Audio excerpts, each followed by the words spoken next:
Yo! What's going on, everybody? You're watching Giants Now by Chat Sports. I am your host, Marshall Green, and it feels good to be back live here on New York Giants Now by Chat Sports. We got a lot cooked up for all of the real ones. We're going to go over my first 7-round mock draft. After having boots on the ground in Indianapolis and getting to speak to over 100 NFL draft prospects, I thought today would be a good time to break the seal off of our 7-round mock draft series. We'll continue to roll through those until the NFL draft is here in about 2 months or so. We're also going to talk about some cap cut casualties for the New York Giants. I'm expecting those cuts to start to trickle in this week. Joe Schoen told me last week that cuts will start this week, so I thought it'd be a good opportunity for that. And then we're going to get into a mailbag on today's show. I want to get back to the roots, get back to answering your questions, interacting with the audience, what this channel does best, better than any other Giants channel out there. And that's why we got the best community. Shout out to all the real ones in the building. If you appreciated our Combine content, if you were pumped up that we were able to talk to Joe Schoen, John Harbaugh firsthand, and potentially some future New York Football Giants, give me a real one down below, and we'll give some shout-outs on the channel. Washington, what up, my man? Rob Jigga in the building. Vinny Pip, what up, my man? Good to see you, brother. Love you, Vinny. What's up, bro? Eli Russell, what's happening? Nacho Libre says, we want Styles. Man, I tweeted out, I think yesterday, after leaving the NFL Combine, I have a pretty good feeling that the Giants will select an Ohio State Buckeye with the number 5 overall pick. I've been kind of saving this one, but I'll just come out and say it. If Sonny Styles is on the board at 5, Andrew, I think he is going to be a New York Giant. And I feel pretty confident about that. Just the way that John Harbaugh spoke about the run defense. We heard Joe Schoen speak about the run defense. Whoever asked him about the run defense, he must have a really cool widow speak. Sick widow speak. Yeah, but they talked about that middle of the defense. You got to have run stoppers at all 3 levels. And the people that I was fortunate to reach out to that cover the NFL across the other 31 teams, they made it clear to me in my own research and networking, if Sonny Styles is there at 5, I do think he is going to be a New York Giant. Yeah, it's hard to not, like you said, kind of just see all the connections there and why he would be a good fit and why they would be big fans of him. And he also knocked it out of the park with his workout, his press conference as well. It seemed like he was very well-spoken, gave good answers. So it seemed like he had a good meeting with the Giants that he spoke about as well. So the stars are aligning, the dots are connecting, and listen, I don't think anyone would be unhappy if the Giants had a player the caliber of Sonny Styles to their defense. Linebacker has been arguably their biggest weakness, and that kind of just directly correlates with their weak run defense that they had all last season. And he's a little bit more than just a linebacker, too, with some of his freakish physical traits, speed, size, can kind of be like we call that defensive weapon. Yeah, I agree with that, and I honestly think there's more to his game. His second to last season at Ohio State, they almost used him as an edge rusher. This year, they used him as a Mike linebacker, and I think there's more of that getting after the quarterback and maybe even playing off the edge a little bit. But he is that inside-the-box middle linebacker, and, like, when you go back and you look at the John Harbaugh Ravens, like, they always invested in an inside linebacker. I know Ray Lewis was there when he got there, but as soon as he was gone, they took C.J. Mosley in round 1. They made a huge trade for Roquan Smith. Like, they place an importance on that. And, like, I think it also goes to the fact of they want a guy that could be the captain of this defense for the next 5 to 8 years. Sonny Styles is a type of guy that you would want in there. I heard the Giants went to dinner. I think it was on Wednesday, the linebackers spoke to the media. Yeah, because it was Tuesday that John Harbaugh and Joe Schoen spoke. It was the linebackers on Wednesday. I was told the Giants took Sonny Styles out to dinner on Tuesday night. I heard it went really well. I then heard later in the week from another team that I can't say that was one of the best pre-draft interviews at the Combine they have ever had with Sonny Styles. So wow. Green check marks for Styles from every team that he met with. And, man. Let's stop leaking some of this information. Yeah, I said it during his Combine interview or workout. I was like, yo, chill out, man, because there's a real chance now someone takes him before 5. And we got a 7-round mock draft coming up that we'll talk about. But I feel pretty confident if he is there at number 5 based off of what I heard. Again, things can change.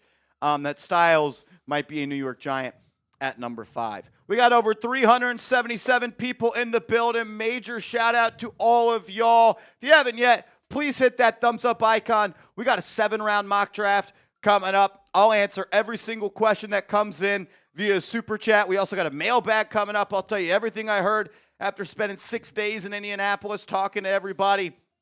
And, man, I'm fired up for today's show, and there's no better way to start it off than with this guy. We got a 3-point goal. Marty Malela Bay. It ain't a watch party. You almost said a Knicks Now. I actually tweeted out Knicks Now is live. That's muscle memory right there. But we corrected it. Giants Now is live. It's not a live stream without my guy, Marty Malela. Appreciate you as always, Marty. Thank you for being a major supporter of this channel. Give me some double M's in the comments. Show Marty some love because I think Sonny Styles is the pick at 5. Marty, I always knew you were a smart guy, my man. I am confident that if he is there on the clock, if Sonny Styles is on the board at number 5 when the Giants are on the clock, I think he's going to be the pick for the Giants. I really do believe it. I'm not trying to blow smoke. Now, if there is other players available, maybe that changes things, but I have a hard time thinking the New York Giants are going to pass Sonny Styles if he is on the clock at number 5. John Harbaugh wants to get back to being a dominant defense and building the team in similar ways that they did in Baltimore. They want a middle linebacker that they can lean on, and that's going to be Sonny Styles. Paul Schwartz said it today. I heard it at the Combine as well. Harbaugh wants to completely rework the inside linebacker room. Bobby Okereke is as good as gone. He is going to be cut, and the Giants will save $9 million, and that leaves you with no starting linebackers. I was told they would like to bring Micah McFadden back. Joe Schoen talked about Micah McFadden in his press conference off to the side that I was a part of. He said that he's running around. He's feeling good. He is a free agent. I wouldn't be shocked if they bring him back on a 2-year, 1-year veteran minimum type of deal. I don't see him getting a lot of money, but they're looking for that Mike linebacker. And don't be shocked if the Giants sign an inside linebacker to a decent amount of money and then double down and take Sonny Styles at number 5. I think that is something that they could absolutely do. Yeah, you talked about it with Harbaugh's Baltimore tenure. They valued whether it was him, whether it was that. He's used to having and placing a high importance on that middle linebacker position. Kind of goes counter to some of the thing around the league about premium positions and whether or not linebacker is a part of that. But I think it makes a lot of sense if you just look at the past and the past John Harbaugh football. He said he was asked about positional value, John Harbaugh, so at the Combine, the coach will speak at the podium, and then they'll go off to the side, and then local reporters are allowed to ask questions. I didn't get to ask any questions in that side presser, but I was allowed to be in there, and I kind of just took mental notes on that. John Harbaugh said, when asked about positional value, he's like, look, people don't talk about middle linebacker as a positional value or premium position, but he's like, you ain't stopping the run without a good inside linebacker. So I think the Giants will make a strong effort to build up that linebacker depth chart. I really do. Shout out to y'all. Michael Champlin coming in with a $5 super chat. What up, Mike? my man Marsh. I've heard rumblings about Chikakongwu. What do you think about adding Dallas Goedert? I also heard at the Combine the Giants were doing some work on some tight ends as well. And I know that the front office is extremely high on Theo Johnson, but he's really the only tight end on the roster. Like Theo, you have Theo Johnson, but Chris Manhertz, not talking about him enough. He is a free agent. Daniel Bellinger is going to be a free agent. So you have Thomas Fidone and you have Theo Johnson. And if one thing I learned, the Giants under John Harbaugh want to be a smash mouth football team. They want to run the football. They want to have multiple tight end sets. I don't think it was a coincidence that John Harbaugh said slot receivers come in any shapes and size. They could be small, they could be big, or you could have a tight end like Isaiah Likely who could play out of the slot. Not saying Likely is going to be a Giant, but don't be shocked if they target another tight end in the draft or if they go out and sign one in free agency. One of the biggest trends we saw in the NFL this year is teams operating at a 12 personnel and 13 personnel at a higher rate, meaning one back, two tight ends, or one back and three tight ends as well. So, tight end, valuable position. If you have a guy who can block and be capable as a receiver, you don't kind of tip your hand when you put those guys out there. You can run the football, you can throw the football. So, Baltimore with Lamar was always a team that used a lot of those multiple tight end sets. That's why they had Andrews and Likely as that duo for so many years. Agreed. Like, when it comes to Chikakongwu, I think that he could be a free agent target for them. I've heard Dallas Goedert. Remember last year, we told you the Giants wanted to trade for Dallas Goedert from the Philadelphia Eagles. I would not be shocked if there is still interest in him as a free agent if he does not decide to return to the Philadelphia Eagles. So, yeah, keep an eye on the tight end position as well. Appreciate you, Michael. Dylan, what up, my man? Sonny Styles or Caleb Downs? Is this Billy Beebe's burner account? Because he may have asked me this question 100 times last week. Man, you know what? Like, I've already been asked this question like 4 times in the Chat Sports studios today, and I'd be cool with either one. And, like, I know that's Marshall, that's lame. Make a decision.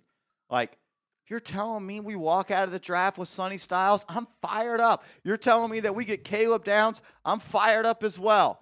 But to quote the man Billy Beebe and what he says, who covers Ohio State football for us here at Chat Sports, how many Sonny Styles are walking this earth at 6'5", 240, that run a 4.3, compared to a 6 foot, 200-pound safety like Caleb Downs?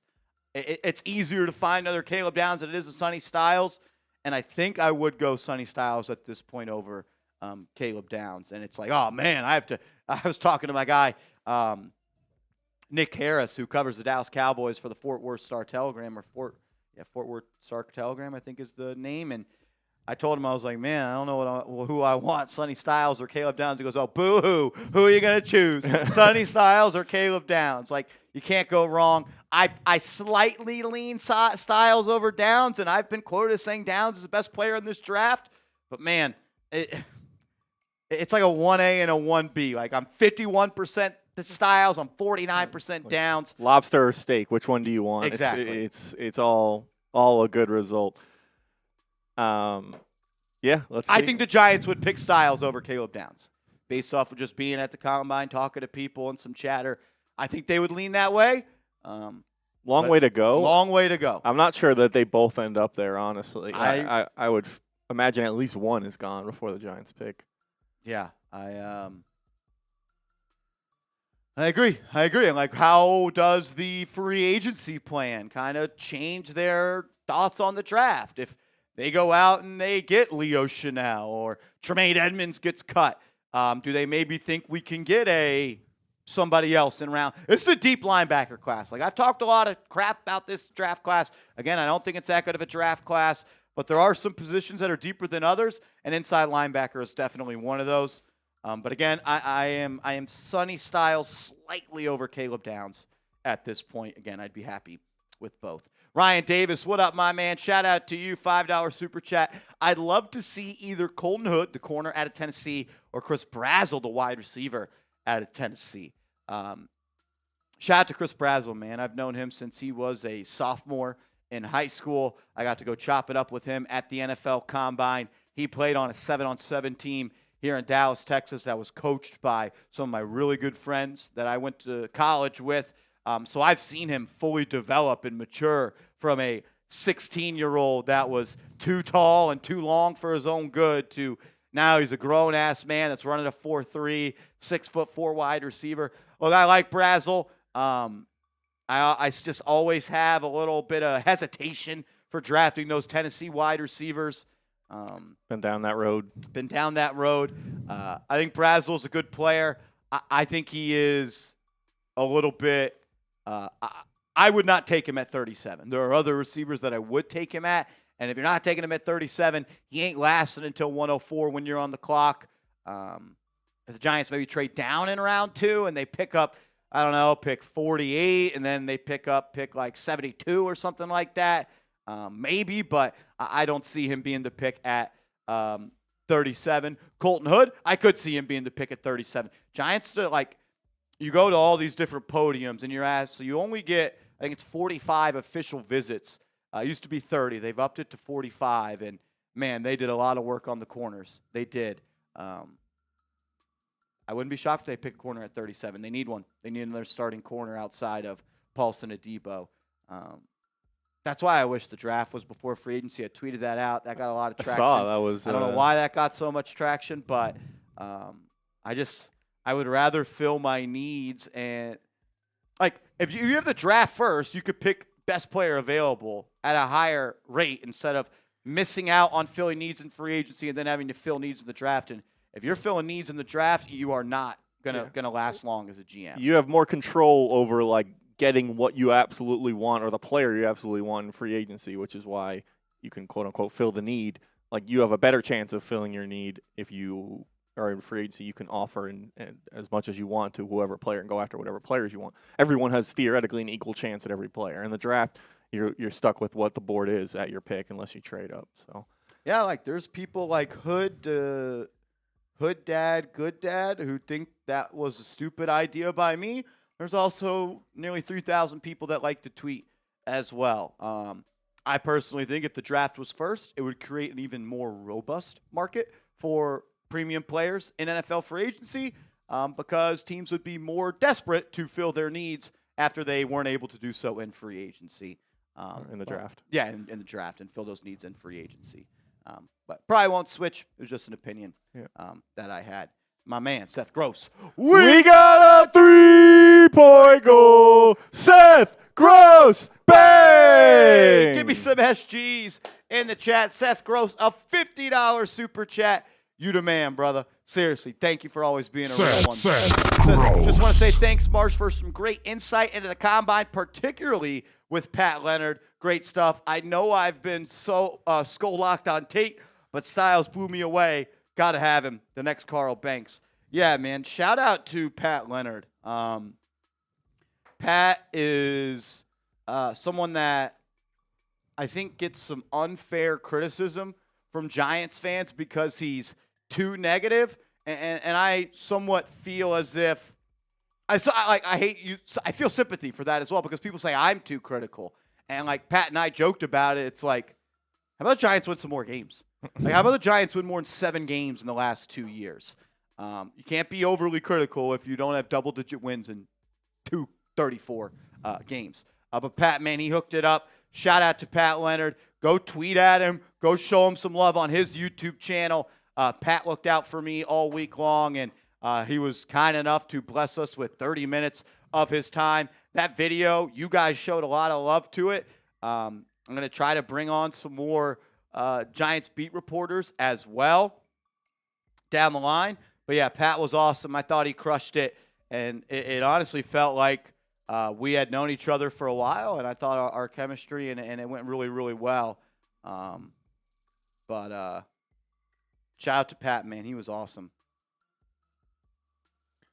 Yeah, I thought you guys talked about a lot of good stuff. He gave some good insight into potential Giants moves in free agency and the draft, some insight into maybe targets or that was kind of the first that I had heard.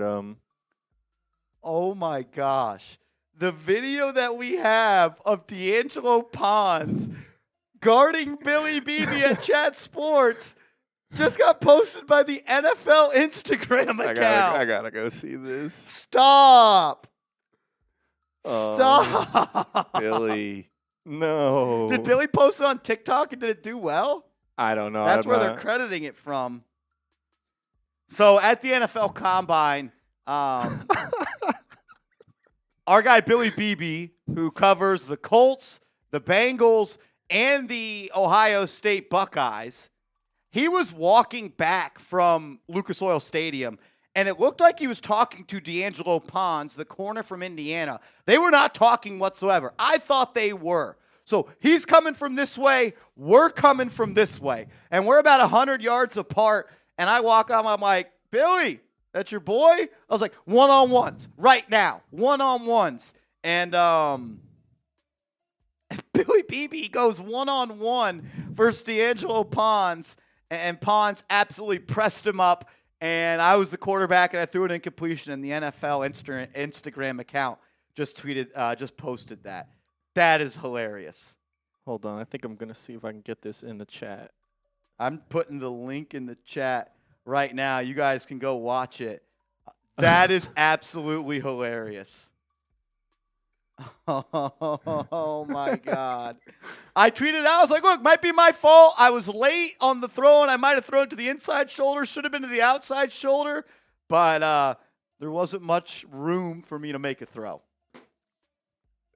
Hilarious. I cannot believe they just did that. That's hilarious. Seth Gross. Look, yeah, shout out to Pat. Y'all go show him some love. I won't be probably will have Pat Leonard on multiple times into the future. He showed a lot of love to me, and he was way too nice. He didn't have to be that nice, so I really appreciate that. I did throw the pass, Bronx boy. It was late. It was inside, but he was never open. When it comes to Cor'Dale Tate, look, I like Cor'Dale Tate a lot. I don't think he's worthy of the 5th overall pick in the class. Giants take him at 5. I'm going to be pumped up for that. You're going to have a great wide receiver duo. But, yeah, I'm Sonny Styles and Caleb Downs for sure over him at number 5. The next, Carl Banks, I'm not ready to go that far. I hope he is. That'd be awesome. How about just be like the next great inside linebacker for the Giants? Bar's pretty low from the last couple of years. I cannot believe that they posted I can't that. stop thinking about it. Oh, that is hilarious. Unreal. Shout out to Billy, man. Covers Ohio State. If you're an Ohio State Buckeyes fan, go hit him up and hit up the Ohio State Football Report. And Ryan Davis, seems like you're a Tennessee fan. If you're not already, subscribe to Tennessee Football Talk. Our guy Joey Peterson covers the Vols for Chat Sports. Sadiq, nothing from the combine testing is the reason I'm saying Cor'Dale Tate is not a top 5 pick. I don't care what he ran in the 40. I just don't see him as a number 5 overall pick. Like, who's a better pro prospect? You can just go to last year, Tet McMillan or Cor'Dale Tate. I think it's Tet McMillan by a good bit. And he went number 8? I feel like you said that you wouldn't really love Tate at 5 before the combine. Whenever we talked about the 40-yard dash he ran does not have any impact on my decision on that. Stick to my day job. Yeah, no, I got a good one, man. I got a good one. Where was I supposed? Everyone was like, you should have held on to the ball longer. I was like, he already ran the route for 5 seconds. He was about to run through the door. Yeah, I said, one, he was about to run through the door. 2, my internal clock of the quarterback. Pass rush. Yeah, I felt the pass rush. Yeah. I felt it. Unreal. Seth Gross, you're a legend, man. You're a legend. Rob Jigga, what's up, my man? Let's say the New York Giants. Thank you for the $20 super chat, bro. Let's say the New York Giants draft Sonny Styles. Would you consider trading with the Bengals if Downs was still on the board at 10? Paying Bengals pick is worth 1,300 points. Might cost the Giants a 2026 second rounder, a 2020. Yeah, it's going to cost a lot. And yes, I would love to have Caleb Downs and Sonny Styles. The cost to get back up to that pick would just be too much, in my opinion. Look, I would love to have Downs. I'm okay with taking Caleb Downs at number 5. We're going to talk about Caleb Downs some more on today's show. But the cost to get back up to that pick, I think you'd probably have to trade a second rounder this year, obviously. I think you'd have to give up maybe a first-round pick next year. Maybe a second-round pick this year, second-round pick next year, third-round. It's too much. It's too much. Giants don't even have a third-round pick this year, and there are so many holes and so many needs. And they're just one player away. That's it. Yeah, they're one coach away. Yes, I'd love to have Styles and Downs, but it would just cost too much. It would cost too much. Now he slips out of the top 10. He slips out of the top 15. I'm starting to pick up the phone, and I'm working the phones, no doubt about it. But, yeah. Luckily for me, Rob Simpy, it wasn't an INT. I'm going to be honest, though. I don't know what I was supposed to do. There was nothing I could do on that. One receiver route, that was it. You're only, I guess. And he didn't even tell me what route he wanted to run. I guess you could have scrambled, but yeah, you could have scrambled. I had the best O-line ever. Yeah. Billy needs to work on his route running, and I think overall just hit the weight room. He got within that 1 yard. Pons was playing a little physical, and Billy had nothing he could do. That's good stuff. It's me. What up, my man? $5 super chat. Shout out to you, bro. I've watched a few of the Chat Sports channels, and you are the best. Great question at the Combine. Man, I appreciate that. I really do appreciate that. We got a bunch of awesome channels here and a bunch of awesome hosts. So really, really flattered by you saying that. I'm good where my feet are at, man. I'm lucky to be in the spot I'm at. I'm happy to be here. Happy to be here. I appreciate the love, though, bro, as always. Jonas Siebel, what up, my man? John Harbaugh won't be messing around. Players need to love all aspects of the game. Yeah, I mean, he's made it abundantly clear. If you don't love football, you're not going to be on this football team. And he brought it again back up at the Combine. He mentioned that. Yeah, this team is going to be built in the John Harbaugh image. I believe, and kind of what I've been told is he's going to have far more control over the roster, the NFL draft, and free agency here than he did in Baltimore. That's something that he really, really wanted, and he's gonna be able to pick and choose who he wants. Yeah, I think one thing that was kind of going on during that interview with Pat is that you guys kind of implied that like the draft board is not going to really get set until John Harbaugh enters the room. Like, yes, they've done scouting work throughout the season, and they've done their reports, and they've done all the in-game scouting and stuff. But like the conversation on who they're going to draft doesn't start and begin until John Harbaugh enters the room. Whereas I guess in a typical structure, the GM kind of is already getting the ball rolling on that prior to the head coach joining the scouting conversation. So I could not believe they posted that video, man. Chip from the top rope. Did they tweet it out too, or no, just IG? That's hilarious. Rob Jig, I did see that card, man. I did see that. That was sick. Jonah, you the man, bro. John Harbaugh is going to get his way. He deserves it. He's earned it. Polar Bear, what up, man? $2 super chat. If Mekhi Lemon slides to 37, yes, if Mekhi Lemon is on the board at pick 37, he will be the pick. The Giants had a formal meeting with Mekhi Lemon at the NFL Combine. I know there's some people that feel like he is sliding in the NFL draft because of, I guess he talked with an extreme intensity. His demeanor, I would say, that he had during his press conference is what people are yeah, I didn't have a problem focusing with it. on. I was front row. I was right there. I didn't have a problem with it. If anything, I was like, whoa, I didn't expect him to be this intense.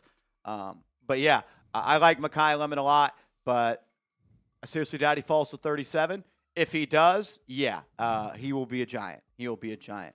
He falls to 26, 27, like start calling up, start trying to trade up. I like him a lot. Rob Simpy says, PSA, we only have 152 likes and 470 people watching. If you haven't yet, hit that thumbs up icon. It's free. It's easy. And if you want a shout on the show, hit the like button and type me in the comment section. We got a 3-point goal. Take Budweiser. Bang, bang. Take Budweiser. My man, $100 super chat. Show him some love. Give me some TBs in the chat. Tank, you're a legend, bro. Tank Budweiser. So good. It's so good. If Styles and Downs are gone, do the Giants really take Love at 5? Man, that was the thing that I kind of was most blown back by at the NFL Combine, Tank Budweiser. I know a lot of people like to pull out the, smoke screen, smoke, smoke, smoke. This is fake news. Like, what do the Giants get out of saying they are interested in a running back in free agency? What do the Giants get out of saying that they would take Jeremiah Love number 5? Like, a team is going to like Jeremiah Love or not. And if they don't, they're not going to be swayed because the Giants like him at number 5. I think there are times and there are places for smoke screens. I don't think the Giants' interest in signing a running back or drafting Jeremiah Love is one of those. I think, like Vinny Pipp says, upset fans, I think they're just in denial. Like, no way this could be true. So it's fake. I don't want it to be true. No way it's true. Smoke screen. Look, if Styles and Downs are gone, I think the Giants are going to be working the phones to potentially trade down. I then think also Carnell Tate enters the equation at number 5. I think one of the either Spencer Fano or Francis Mauigoa becomes a conversation at number 5. I think there's a world where the Giants do pick Jeremiah Love at number 5, and if both these guys are gone, that's definitely one of the doors they'll open and take Love. And the reason I think it is because they think that he's the best offensive player in this class. And if they think that they can walk out of the NFL draft with the best offensive player in the class on a relatively cheap-ish contract for the next 4 to 5 years, and John Harbaugh wants to run the ball more, like, I don't think it's a 0% chance it happens. Like, I think that he could be the pick at number 5 in this situation, Tank. I do. True. That would be true, kind of just best player available philosophy, not drafting for need necessarily. And I think, like, in that scenario, if Styles and Downs have gone, we know Mendoza is obviously 99.999% chance going at 1. It means that probably not a lot of edge rushers have been taken, so maybe there's some teams that are looking for edge rushers, could potentially look to trade up to 5 to kind of have their pick. That could be a potential trade down for the Giants, or, like you mentioned, maybe offensive line becomes the focus there. Right tackle, I think a lot of that probably depends on what happens with Jermaine Eluemunor in free agency. So we'll see. He posted that video. Tank Budweiser, $100 super chat, man. You're a legend. Thank you for supporting this channel. When you guys see Tank Budweiser in the chat, show him some love. Point prods. No, I did not hear that news. I also think it's fake news, my man. I think that's fake news. No fake news in the chat. Fake news gets you blocked. So beware. Beware of reporting fake news, because that's exactly what that is. Jaws, what up, my man? Thank you for the $5 super chat. Do you think they go after a receiver like Omar Cooper, maybe sign one in free agency, and then draft one in round 2? Look, if Omar Cooper is there at pick 37, I think he is someone the Giants are going to be very, very interested in. I don't think that he makes it out of round 1. I don't. Omar Cooper was a guy that a lot of people loved. He felt like he was rising through draft boards as the combine was going on. I'd be shocked if he's there at 37. If he is, I'm hoping the New York Giants select him. I'm a big fan of his. Maybe sign one in free agency. Yeah, I think the Giants could sign a receiver in free agency and then draft one in round 2. I think we'll see a couple of potential double downs by the Giants. Sign a linebacker, draft a linebacker. Sign a receiver, draft a wide receiver. Sign a D tackle, draft a D tackle. I think it's definitely something that could happen. No doubt about it. Yeah, I mean, it's football. Your best plans are likely not going to happen. We saw Micah McFadden, their planned starting linebacker, one of their starting linebackers, go down week 1, not play the rest of the season. So you can't just sign one guy or draft one guy and expect a position, especially if it's a position of need, to be fixed. So throw as many bullets or darts, if you will, at problems as you can and try and fix them. Paul Schwartz reporting earlier this morning that John Harbaugh believes that Tyler Nubin is more of a box defender. So See if that has any impact on what the Giants do at safety in free agency or potentially in the NFL draft. Rob Jigga, what up, my man? Any concerns on the any concerns of the Harbaugh hire? Remember when the Knicks hired Phil Jackson, GM president, and he trashed the team with too much? No, not at all. Not at all. Phil Jackson became the GM for the Knicks. He never was the GM for the Lakers. He didn't get his name off of being a GM. John Harbaugh is the Giants head coach, and he made his hay as a head coach. So, no, I don't see any relation on that. I don't. What's up, Chris? What's up, bro? No, I don't feel that way at all, Rob. I don't. We're going to get to a mailbag coming up after we dive into our 7-round mock draft, as well as some cap cut casualties for the Giants. Joe Schoen told us last week at the Combine that this week is when cap cuts will start to happen. So we're going to dive in to that. Fired up for today's show, man. Fired up for today's show. You guys are showing up and showing out. Over 500 people in the building. If you haven't yet, hit that thumbs up icon. Let's make this the most watched piece of Giants content on YouTube today. Going to get into a mailbag. Want your question answered? Drop it in the comments. Use hashtag Giants or skip the line with a super chat that is Giants focused. Shout out to you guys. Yeah, seeing some great stuff in the comments section. Just make sure you get that hashtag Giants in front of it, behind it, wherever. We can't kind of get it on the show unless you use that hashtag.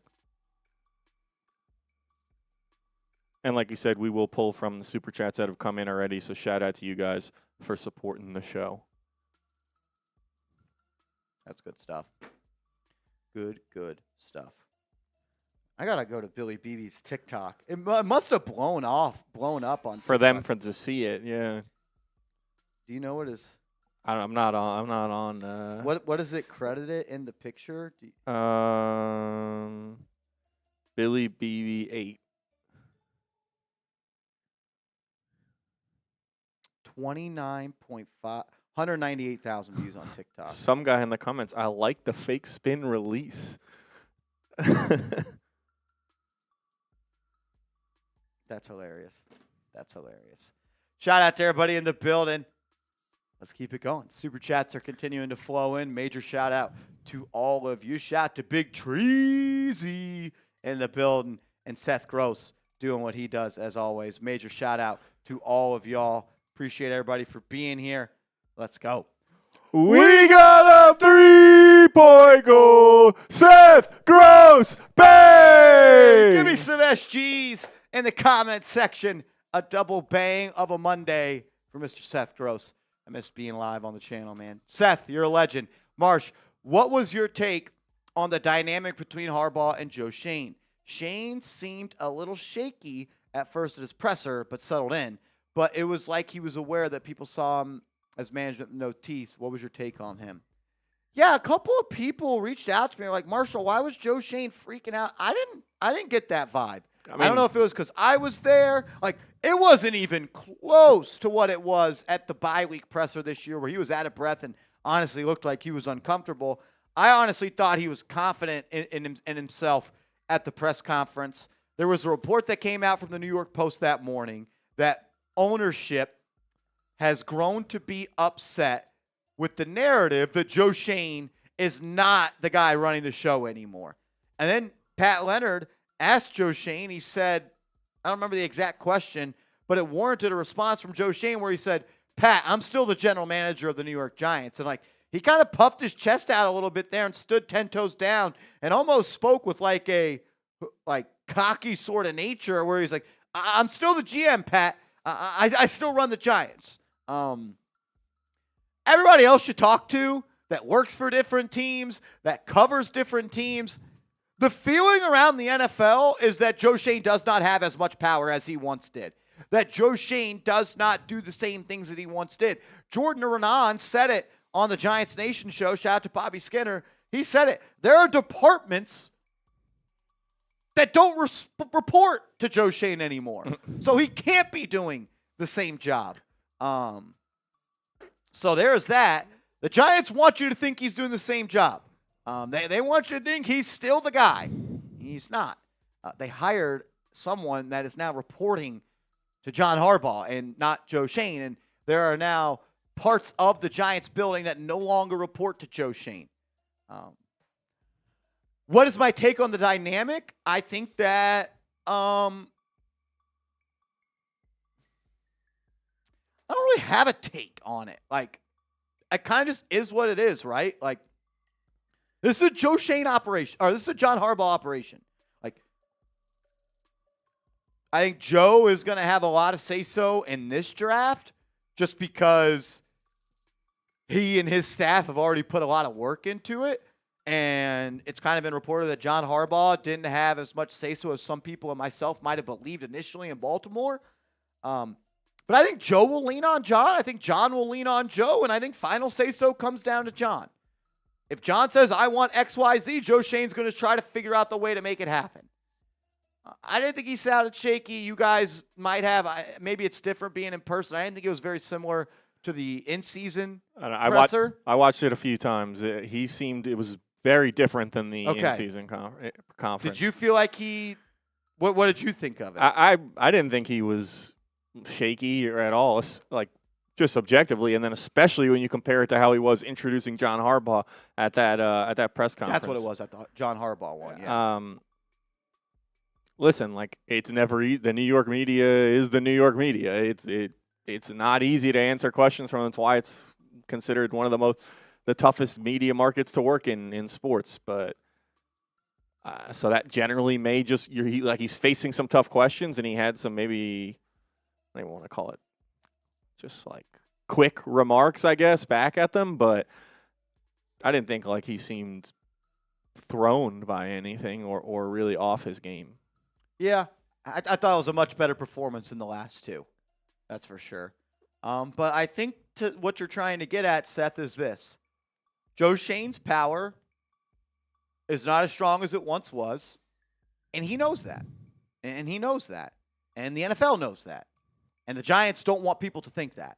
So it's kind of where I'm at on that. So my take with Joe Schoen, kind of tired of bringing it up. I said to Pat, like, I know it's boring and nauseating at this point, and we got to keep doing it. You know, the Giants can get people to shut up. They come out and say, hey, we've given Joe Schoen a 3-year contract extension. Joe Schoen comes out and says, I've signed this extension. Giants say we're not going to give him a contract extension. The fact that is in the dark, I think, brings a lot of this questioning from us. But it's apparent by the chatter of the other 31 teams that Joe Schoen is not doing and is not responsible for the same things that he was his first 4 years of the Giants. That's abundantly clear to me at this point. Big Trez, $20 super chat. Salute to you, Seth. You the man, brother. Thank you for the $20 super chat. Number one, pick a player for number 5. Tate, Downs, Styles, Maui Noah, or Fano. I'll put them in order for you. I would go Styles, Downs, Gap, Maui Noah, Tate, Fano. Pick 37. Boston, Cooper Jr., Allen, Lamu, Hunter. I really like Hunter. I think I would go Omar Cooper Jr. because I think he's probably the least likely to be there at 37. And then biggest positional needs, wide receiver, O-line, D-line, cornerback, linebacker. Can my answer to that one just be yes? Those are all huge needs. Like right guard, right tackle, what are you doing? Defensive tackle, what are you doing? Inside linebacker, you got Bobby Okereke, you don't have one. Who's going to be the other boundary corner opposite of Paulson Adebo? So I agree with all that. Sleeper and overrated player.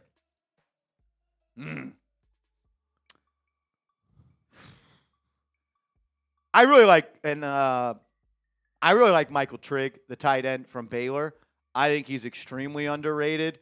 I almost look at it like, why go spend money on Isaiah Likely when you could just get a bigger, stronger, faster Isaiah Likely and Michael Trigg? Overrated player? Call someone out, Marsh. Gosh, man, are you making me be a bad person? Overrated? Maybe it's someone that rose after the combine. You think maybe the combine doesn't tell the whole story. Like they test well physically, but that's not. I don't know, man. Overrated? I guess Carnell Tate. A lot of mock drafts have him going number 5 to the Giants. I don't see a top 5 pick in him. I don't. And he's a take him at 13. Take him at 14 type of receiver. He's not a bad player by any means. Yeah. No, he's not a bad player at all. You say it all the time. It's like if you're picking top 5, you're picking a receiver 5 or 6 overall. Like you're expecting Malik Neighbors, and you don't think he's Malik Neighbors, and that's kind of, I guess, by this definition, overrated. Even though he's still a very good top 15 pick level player, in your opinion. One guy that like a lot of other people liked that I talked to at the combine, and I went back and I watched more of his tape. Mansour Delane is a stud, man. You watch him and you're like, oh shit, this guy's 6'1", 200 pounds. Like he's long and you see him and then he's 5'11", 190. I think he allowed like 7 catches this year. Mansour Delane is a beast, and I would not be shocked if we get a week out, 10 days out from the NFL draft. It's like, is he in conversation for the Giants at number 5? And it's Mansour Delane. He said pronounce it like there is an O in there. So it's Mansour Delane. I think he might be underrated at this point. Great questions. All of those, Big Trez. Appreciate you, for real. Fluffy, what up, my man? Would love Kayvon for a third and trade 37 and a third to get back in round 1. Thoughts? Yeah, I don't hate that. Like, if you, I said it on the video this morning. I'm of the belief that the Giants get a third and a trade offer for Kayvon Thibodeau, that they're going to pull the trigger on that. I think that would be something that they would do. I think it's probably more likely you trade down from 37 to pick up some more picks. But shoot, man, if there's someone slipping in the draft, and let's say somehow, some way, Caleb Downs gets to like 13, then I think you do start to try to put a trade package together. And another person that's underrated to me, Ruben Bain. Like, I think the arm length stuff has made some people. Every time I watched him, he was the best player on the field. I really like Ruben Bain. But yeah, I would trade Kayvon for a third, and if pick 37 and a third gets you back in around 1, yeah, I would do it. Gaming 101, what's up, bro? Appreciate the love. Hey, how's it going, Marsh? How was the combine? It was fun, man. A lot of work. Those days are combine doors open at like, I don't even know when they open. I think around 7. People are speaking by 8. You're working. We're working from 7 to 9. Like, we didn't eat dinner before 9 p.m. Eastern one time. I don't think I ate lunch. I ate lunch one time. Lunch. Like, it was busy. A lot of work, but, man, a lot of fun as well. Like, just being in the room, talking to these players, seeing Rich Eisen and, like, all the guys that I idolized looking up and wanting to be when I was a younger kid. Like, it was really cool. Getting to talk to John Harbaugh, getting to ask Joe Schoen some more questions. Like, it was a blast. And I'm very thankful that you guys show the love that you do to me, this channel, to make it happen. Like, it wouldn't be possible without all y'all. So seriously, thank you. Hopefully we can go to the combine again next year and not have to cover a top 5 pick. Eric, what up, my man? Shout out to you. $10 super chat. I want to see what happens at free agency before I can even comment on the draft. Go Giants, blessings, Marsh. Yeah, that's a totally fair opinion. We'll get a more clear picture in 2 weeks, what the Giants roster looks like and what their direction and plans are in the NFL draft will start to crystallize a little bit. But again, this is why I think the NFL draft should be before NFL free agency. But I'm in lockstep with you, man. It's hard to say the Giants should do this, this, and this when you don't even know what their roster looks like. So totally agree and totally understand where you're coming from. Absolutely do. Yeah, we got one more question coming in from Jonah Siebold, and then you want to hop into... Yeah, let's do Jonah's super chat. Shout out to Jonah, and then we will jump into our 7-round mock draft here on the channel. Am I going to the draft? No, I will not be going to the draft because we will be live for every single pick of the NFL draft here on the channel. That's why you subscribe. Let's go. Jonah Siebold, $5 super chat. Who do you think are the biggest free agency targets? I think the Giants would love to have Tyler Linderbaum on their football team. I don't know if they want to pay him $25 million That's crazy. per year. I wouldn't be shocked if one of the bigger free agents is Jermaine Eluemunor. and they want to bring him back, and they want to shore up that right tackle position. Do they want to go spend big on defensive tackle? Do they want to go pay another corner? Do they want someone like Leo Chanel at the inside linebacker spot? Man, I think a priority for them is, how many people have we heard say and talk about Kenneth Walker to the New York Giants? Like, everyone seems to be connecting those dots. Like, if you're talking about biggest free agent targets, like I think Linderbaum is one of them. I wouldn't be shocked if they go out and spend a bag on Devin Lloyd, the linebacker from the Jags. I think that he could be someone they're interested in. Dan Duggan reported there hasn't been interest yet in Alec Pierce. I'm sure that Duggan talked to Pierce's agent and found that out. I think Leo Chanel is up there. Like Isaac Seumalo, the guard, could be up there. DJ Reader, the defensive tackle. Jalen Watson, the corner from the Chiefs.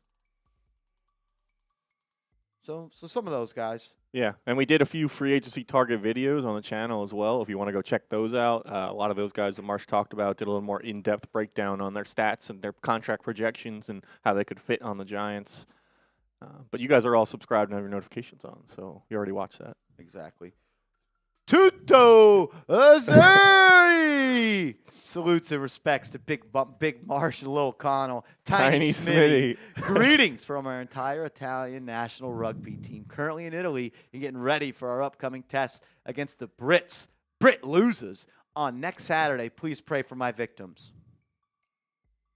Bless up. Tuto, you're a freaking legend, man. I love you, dude. Thank you for always being a real one. Thank you for supporting this channel. You're the GOAT, bro. Tuto Azuri. Show him some love. Show him some love. Give him hell, Tuto. Give him hell. Michael Champlin, $5 super chat. Will they start using void years in contracts this year? I think so. They just don't have, and there's ways they can create a lot of money, but they don't have the necessary amount of money in free agency to fill all the needs that they have. And you don't sign John Harbaugh to be your head coach at 63 if you're going to sit on your hands and not be aggressive. So I am expecting him to do that. I kind of botched my first question to Joe Schoen. I kind of wish I worded it a different way. I essentially asked him how much of an importance is it to build out the roster with Joe Schoen on the rookie scale deal.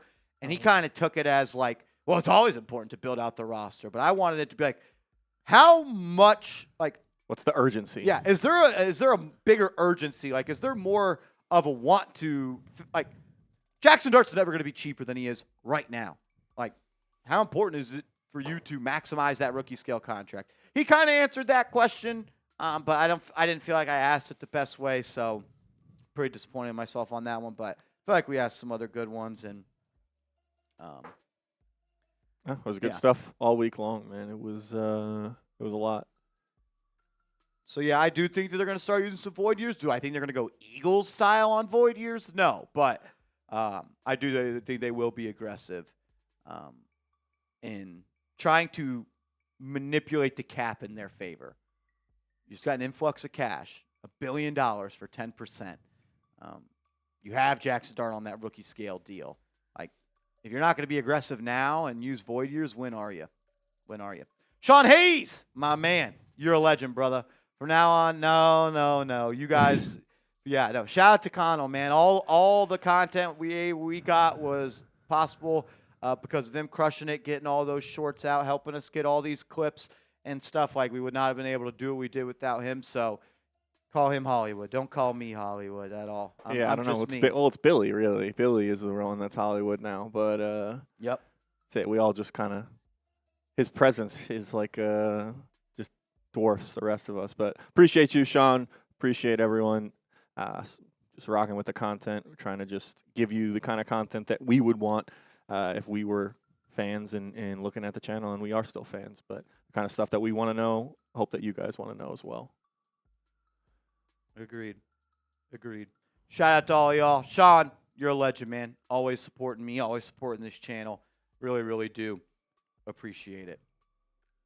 JC coming in with a $10 super chat. JC, we're going to jump into a mock draft real quick. When we come out of that mock draft, we'll get right to your super chat. Thank you for the kind words, brother. Seriously. That's awesome. That's awesome. All right. Got a 7-round mock draft coming up. I don't usually like to do these until last 2 years I've been to the combine, because you get to go talk to these guys and you get to listen to other people talk about them. And like, I haven't grinded 300 people of tape yet. I'm working my way. I'm doing all that, but I don't like saying draft this guy if I haven't watched this guy. So all the guys I'm talking about on today's show, I have watched at least a little bit and talked to people about him. So I'm fired up for this. All right. The 2026 NFL Combine is in the books. So on today's show, a 7-round New York Giants mock draft. We're going to dive into that. No trades on this one. I am just going to pick players at the slotted picks the New York Giants have. But if you want a mock draft with trades, hit that thumbs up icon. Say we get to 1,000 likes, we'll get you that. This is New York Giants Now by Chat Sports. I am your host, Marshall Green. Appreciate every single person for clicking on today's video. Our first 7-round mock draft. After being in Indianapolis for the Combine all week last week, I feel like I am finally ready to do this. This is where the New York Giants pick in the upcoming draft. Some of these selections may slot back a couple as some more compensatory picks are going to really start to roll in for the other 31 teams in the NFL. I don't expect the Giants to get any comp picks this year. They'll pick at 5 in the first round. They'll pick at 37 in round 2. Then they essentially don't pick for another 70 picks. They'll have a pick in the 4th round, a pick in the 5th round, and then 3 6th-round selections. Without further ado, let's dive into it. I also use the Pro Football Focus mock draft simulator. So if you're mad saying, Marsh, this guy would never be there, go complain to them. I'm just using the simulator that they provide. Fernando Mendoza went number 1. I think you could write that in Sharpie at this point. Arvell Reese. They're now calling him Vel Reese at the Combine. The linebacker out of Ohio State. He went number 2 to the Jets. And then my heart was broken as Sonny Styles goes number 3 overall to the Arizona Cardinals. And then with the 4th overall pick, Jeremiah Love, the superstar home run hitting running back, goes number 4 to the Tennessee Titans to team up with Brian Daboll, which means the Giants are on the clock at number 5. Before I share who I would pick with the Giants in the selection, I want to hear from you in the comments section. As the draft went, Mendoza, Reese, Styles, Love, and you were the GM of the Giants at number 5. Who would you pick in this spot? Sound off for me in the comments section. With the 5th pick, I have the New York Giants selecting Caleb Downs, the safety and defensive chess piece out of Ohio State. Look, I really want Sonny Styles on the Giants, but if the board falls this way, I will have no problem with selecting Caleb Downs. After getting to speak to him in person and getting to talk to other people that have done their homework on Downs, I feel even more confident that he at number 5 would be a home run pick. 6 foot, 205. He can line up just about anywhere on the football field, and he will make plays at any single spot. Dane Brugler, who I think is the best in the business when it comes to the NFL draft, he has Caleb Downs as number 4 on his big board, saying a human missile. Downs jumps off the tape because of his fast, competitive play style. Despite his average size, he is an elite tackler who fills with impressive body control and strength at contact. He showed the same high-level reaction skills in coverage. Downs sees the field like a chessboard. He is one of the better safeties I have ever evaluated. Mel Kiper Jr. has him number 6 on his big board, saying he is basically an extension of the defensive coordinator. His football knowledge shows in his play. It's obvious when you watch his film in the Ohio State defense. But what really impressed me is how he picked up Nick Saban's system as a 2023 freshman at Alabama before transferring. Nick Saban said this about Caleb Downs back in the fall of 2024, saying this guy is one of the most complete people I have ever had the opportunity to coach. He's a great person. He's a great student. He's a phenomenal football player. Great, competitive. His competitive IQ, how he responds on the field and reacts instinctively, it's in the top tier of all players of all time. Like that last line, how he responds on the field and reacts instinctively is in the top tier of all players of all time. Like, it's hard to watch the tape of Caleb Downs, but you know what? Nah, I don't want him. I don't want him. He's so good. He dominated as a true freshman at Alabama. He then leaves the SEC to go to Ohio State, wins a national championship in 2024, and then 2025, he follows that season up with another production-filled campaign. The way that he carried himself around the NFL Combine, the way that he spoke with confidence, and like, you know when a guy knows that he is that guy, and Caleb Downs knows that he is that guy. I know some people say, Marshall, you can't take a safety at number 5. And you know what? I'll be like, well, you probably don't really understand what Caleb Downs does on defense. He is a defensive weapon. You want to line him up at free safety? He's done that 920 times in his college career. You want him to line up as a slot corner? He could do that. He's done that 574 times. You want him to play in the box as a box safety? He's done that north of 850 times. And if you want him to play off the edge, get after the quarterback, he can do that. He's done that 76 times in his college career. He's not just a safety. He has a defensive weapon and a defensive chess piece. He could be a guy in a big-time game that you line up in the slot on a tight end. It's like, take him out of the game. Don't let him be an impact player. You play a San Francisco 49ers in the playoffs, and you want to have a guy that can match up on Christian McCaffrey. He can do that. This is a serious, serious football player with a serious football IQ. Most importantly, he's a leader, he's a culture setter, and he demands winning habits from his football team.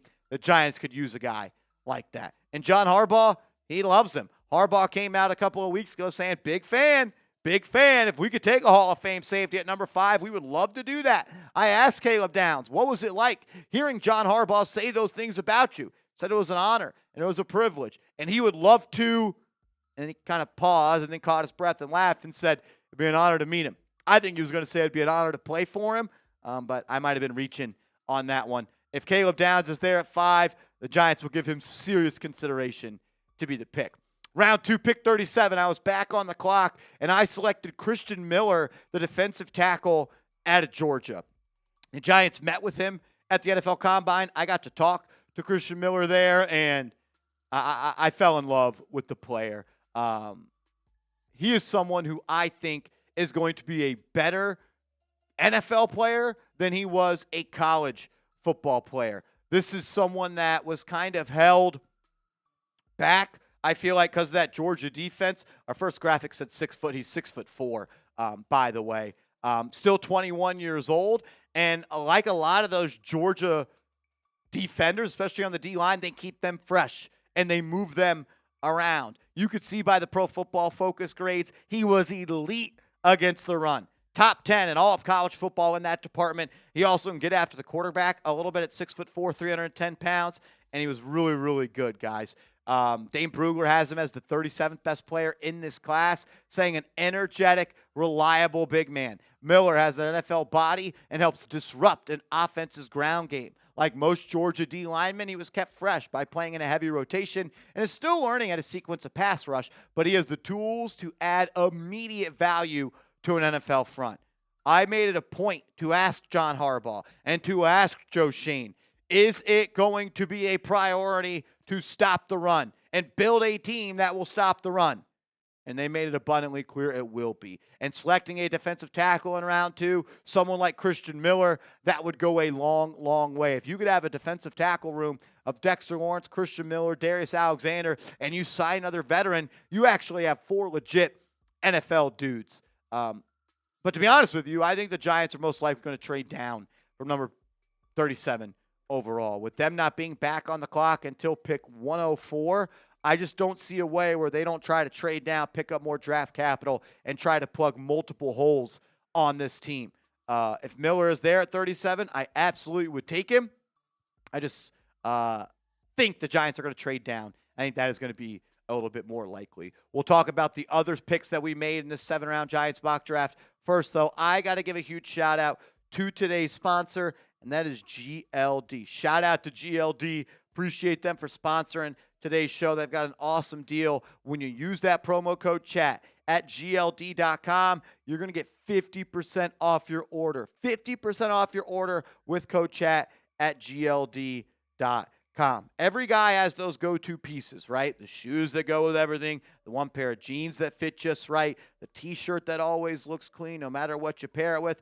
You don't overthink those pieces. You just grab them, and they work every single time. But most guys are missing one thing from that lineup: jewelry. That's where GLD comes in. They make the kind of pieces that become part of your routine, not just something you save for special occasions or once in a while. Just clean, quality pieces that instantly make your fit look more fresh. Shout out to GLD. They hooked me up with this awesome chain and this awesome pendant, New York Knicks styles. They have deals with the NBA and the NFL. So if you want a Giants pendant to go with your chain, you are in luck. This isn't cheap stuff. GLD only uses real gold. Every stone is hand set, and the production process is on a completely different level. You can see it. You can feel it. This is one of those pieces you put on once, and then it never comes off. They've got everything, too: chains, pendants, bracelets, even a nice selection of watches. Work hard and change the game. For a limited time only, new customers are getting an insane deal. Use code CHAT to get 50% off at gld.com. That's 50% off with code CHAT at gld.com.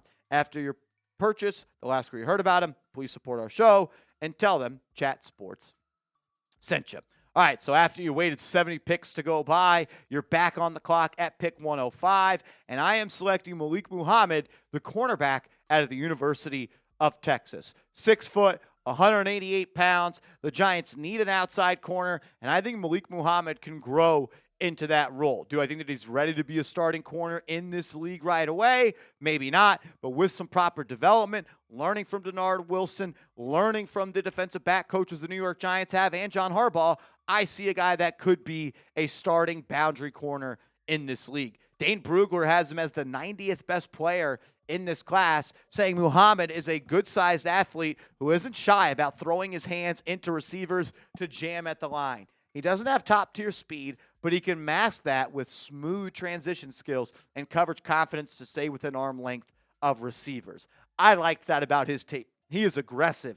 He is physical. What he lacks in weight, he makes up for it in physicality. He wants to be that press corner. The Giants are going to play a lot more press under Denard Wilson. I thought I saw him make some good plays in the run game as well. I think that'll be important for corners in this evaluation process. He had a good year at Texas this year. When he was targeted, only allowed a completion percentage of 61.8%, allowed less than 170 yards on the season, only gave up 1 touchdown, 6 PBUs to 2 INTs, and he allowed a quarterback rating of 59.4 when targeted. In round 4, you got to rely on the tape study. I know the Giants will. Muhammad is someone that popped off to me when I was able to watch him. All right, so you select him at pick 105. You're back on the clock in round 5 at pick number 143. And I had the Giants selecting Jacoby Lane, the wide receiver who I thought put on a show at the NFL Combine. 6'4", 200 pounds, and he went through that gauntlet drill at the Combine where I was like, okay, this guy's easy catcher, smooth hands, runs well, and he tested well as on top of all of that. His relative athletic score was in the 96th percentile of all receivers that tested at the Combine and throughout Combine history. 6'4", 200 pounds, had a vertical jump of 40 inches, a broad jump of 10+, and a 40-yard dash of 4.4 at 6'4". I thought he was pretty productive for the Trojans this past year. 49 receptions for 745 yards, 15.2 yards per catch. He gets behind the defense. He can make plays down the field. He had 12 touchdowns in 2024. I want to see him be a little bit stronger at the catch point and play with a little bit more violence. I think that could happen as he continues to grow, mature, and grow into his body. But, man, in round 5, I would love the idea of Jacoby Lane being there. So you're back on the clock again in round 6, and I'm going to the offensive line. I have the Giants selecting the center, Logan Jones, out of Iowa with pick number 185.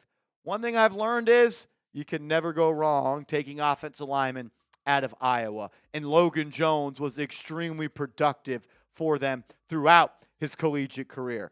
He's played in almost every game every single year, 13 games, 12 games, 12 games. And he is exclusively a center. And with the Giants maybe not knowing what the future is for John Michael Schmitz, maybe unable to bring back Austin Schlottman in free agency, I like the idea of drafting another center. A run block grade of 73, a pass block grade of 90.7, a really good pass blocker. I think he plays with good strength, has a good anchor. I sometimes on film maybe wonder if he has the elite athleticism to play at this level. But again, it's a 6th-round pick, and I'm willing to bet an offensive lineman out of Iowa with that selection. Round 6, you're back on the clock and back-to-back picks, and I'm taking Oscar Delp, the tight end out of Iowa. He did have somewhat of a health scare at the NFL Combine, wasn't able to participate in drills, was noticed on an MRI or an X-ray that there was a hairline fracture in his foot. He played through it.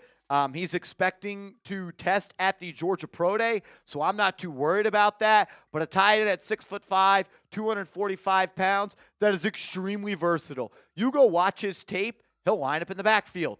He'll line up kind of in that H-back type of spot, motioning around, moving around. He is the type of guy that you want as a tight end 2 or a tight end 3. Underrated speed, good hands, a big-time recruit coming out of college. Never really found his footing as a go-to target in the passing game. But, man, Oscar Delp out of Georgia, I'm a big fan of his. I fell in love with him in the process a couple of weeks ago. I would love to have the Georgia tight end on the Giants. I think I said Iowa tight end, but I was talking about the offensive lineman. Oscar Delp went to Georgia. And with the last pick that the Giants have in their mock draft, I'm selecting Bryce Betcher, the inside linebacker out of Oregon. A guy that was drafted by the Houston Astros and played center field there. Played baseball at Oregon as well. And you can see the speed that he has to play center field.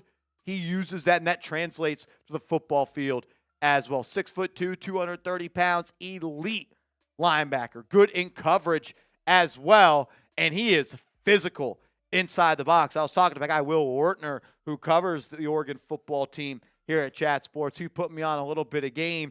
I like Bryce Betcher a lot. He's a leader. He's a captain, multi-sport athlete, someone that I think has the tools and traits to grow into being a down-in and down-out linebacker, and I'm willing to take a chance on him with pick number 192.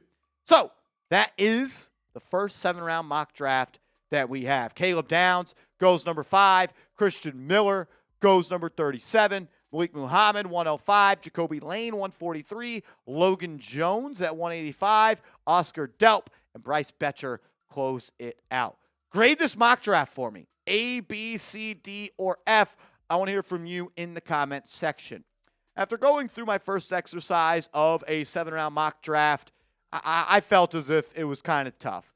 You don't pick from 37 until 104. That's just a huge gap. 70 picks go by. A lot of players that I wanted went in there, and that's why I think the Giants trade back. I asked Joe Schoen about it. I said, how do you balance trading back because you need the picks compared to sticking and picking because it's best and you have a player that you're in love with? He said, look, we're open to trading up. We're open to trading back. We're open to trading up. We're open for business. I think the Giants are going to have to add more picks, whether it means you trade down from 5, you trade down from 37. I'd be shocked if the Giants don't trade down in the NFL draft. Make sure you are following me over on social media. You can find me on Twitter, and you can find me on Instagram at @MarshallGreen_. Hooks Rub says no need for a tight end in the draft. Why do you say that? Why do you say that? All you have is Theo Johnson and Thomas Fidone. That's it. You have no other tight ends on your roster. Chris Manhertz is a free agent, and Daniel Bellinger is a free agent. Maybe it's because we didn't talk enough about Chris Manhertz. They didn't know that he was no longer on the roster and they needed a tight end. Crying about the 3rd pick this year, but happy last draft. I don't really know what you're trying to say, Craig, to be honest with you. Crying about the 3rd pick this year, but happy last draft. Tired of this dumb issue. I don't know what that means. You could add some more context to that. I would really like to know what you mean by that. Yeah, unfortunately in that one, Sonny Styles goes before pick 5. I'd like to have him at 5, but man, if the consolation prize is Caleb Downs at 5, I'm cool with that as well. And then you just say Dart. I'm not sure what you're trying to say, man. Like the fact that they don't have a third-round pick in this draft, but you were happy they traded it to go up and get Jackson Dart. Yeah. I don't know what, like. I mean, no one's saying we wouldn't rather have made the trade to go get Jackson Dart, and he's not saying that it's a problem they don't have enough picks, that maybe they should then trade back from their second pick to acquire more draft capital because there's still a lot of holes on this team. No one's saying we shouldn't have traded for Jackson Dart. Yeah, I don't really know what you're like trying to say. Yeah, I would like a third-round pick this year. I also love that Jackson Dart is on my team. I don't know. No one is saying that we don't want Jackson Dart. It's okay. Everything's going to be okay. Some mixed bag on the. We got a C from Stan. Some B's. Remy the Enforcer B+. B+. Yeah, I didn't really love any of the players at 37. The way the board fell. And I just feel like that's a logical trade down spot for the Giants. And like it's so hard with these simulators. Like, I don't want to pick someone that I know is not going to be there. Mm-hmm. But Christian Miller's a player, man. I don't really ever think it's a bad idea to draft Georgia Bulldogs on defense. Yeah, it could do a lot worse. It's pretty safe. So now we'll see. And like a lot of times that day before that day 2 of the draft starts, there's a lot more clarity on what the plans are going to be. They have a whole day. The teams are like which guys are probably going to go to which teams or what people are thinking, and there may be more clarity like leading into day 2 whether or not the Giants are looking to trade back or whether or not, maybe the first round is crazy and there's 10 guys who are expected to go in the first round who are going to be available in the second round, in which case the Giants may stay and pick, but we'll see. Just kind of projecting out at this point, and it's all you can do. Like when the Giants go, all you can just do with the. And also, there was no trades in this mock draft, so.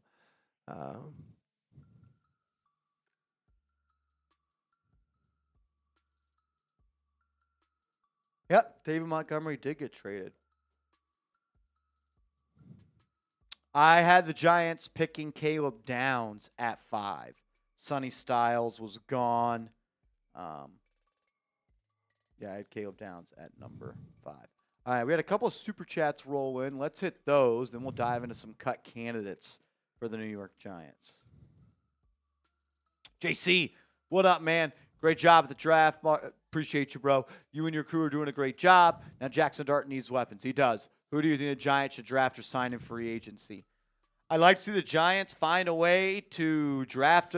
That's why I want to trade down from 37, because I'd like a D tackle in round 2. I'd like a receiver in round 2. Or I'd like a receiver in round 3 and a D tackle in round 2. Maybe a right guard in round 2 or round 3. Like, got a lot of holes to fill. Free agency, man, I was talking to, I think it was Patrick Seatman, and I was like, it was someone at the Combine. I don't remember if it was the Combine or somebody else. Like, are the Giants just going to be a run-heavy team this year, build their identity in that, and then next year is the year that they add the playmakers on offense at receiver? You're not going to be able to complete every single need this offseason. It's just not possible. You'd like to. Like, that'd be sweet. But that's where I'm at. That's where I'm at on that. Where the Giants should kind of, build the offensive line, build the defensive line, stop the run. That's kind of where I'm at on that. Marsh, you and your guys did a great job at the man. I appreciate that. Seriously, thank you, brother. Really, really, really appreciate that. It was a lot of fun. It would not have been possible without all of y'all. Seriously. David, what up, Beast? We'll go to Colby Young, wide receiver, Georgia. I will. I'll check him out. Brody. I will check him out. I'll check him out.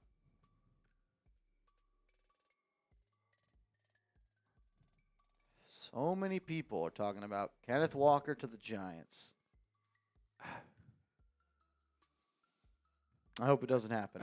Is there like some connection there that with like Harbaugh and I guess the McDonald, but like I don't know. I feel like he's kind of had a little bit of a shaky injury history also. Yeah, I don't want to spend money on a running back. I don't. Do not. We're going to do a mailbag in about 15 minutes or so. We will prioritize the super chats that are Giant specific, and then we'll go through questions that were submitted via #Giants. #Giants. My man, Alan Nedzwicki, $50 Venmo. You're a legend, brother. Says, what up, fellas? Still lurking from afar, but here. Alan Nedzwicki, $50 Venmo. You're a legend, man. Thank you for supporting the channel. Seriously, dude, we miss having you around. We will be live on Monday. NFL free agency kicks off a week from today. We will be live all day Monday. We will be live all day Tuesday. We'll probably be live all day Wednesday. We're going to be breaking free agency down from every single angle. Make sure you subscribe and have those notifications turned on. This is the time of the year where I think we separate ourselves from everybody else. And we're lucky enough to do this because it's our full-time job, and we don't have to be doing anything else. So I'm excited for it. Nedzwicki, you're an animal, brother. You're an animal. Thank you. All right, let's dive into some cut candidates for the New York Giants on today's show.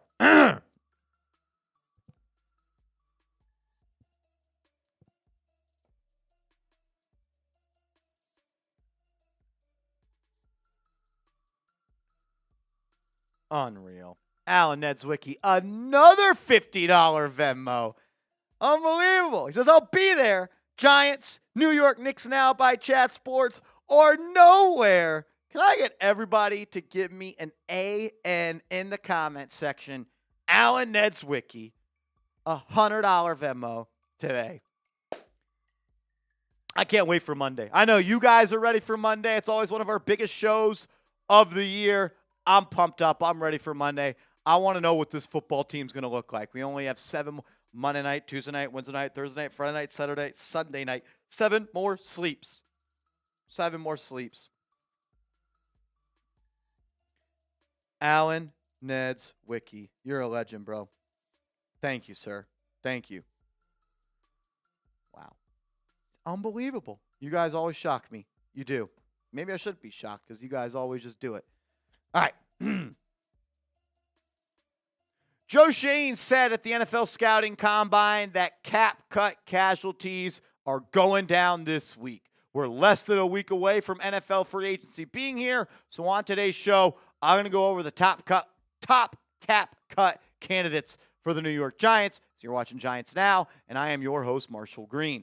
Let's start with this, the cap outlook for the Giants. Right now, they have just $2.7 million in cap space. That number is going to grow exponentially. That's the 20th most. And the reason I know that is because their cap is relatively in a good shape in 2027, 2028, but they have the least amount of dead money on their cap sheet. They are number 1 in the NFL in that regard. So they have worked their way to this point to put them in a spot to be able to create cap space and dip into future years if they need to. Joe Schoen said cap cuts will happen this week. We asked him that at the NFL Combine. So without further ado, let's dive into it. I don't think the first one is going to be a surprise by anybody. Bobby Okereke is going to be cut by the New York Giants. It's been reported by a couple of different people. Nothing official at this point, but the Giants will save $9 million when they do cut Bobby Okereke. Well, I thought Bobby played pretty well down the end of the stretch of the season, like weeks 14, 15, 16, 17, and 18, when other teams started to not try to win as many games.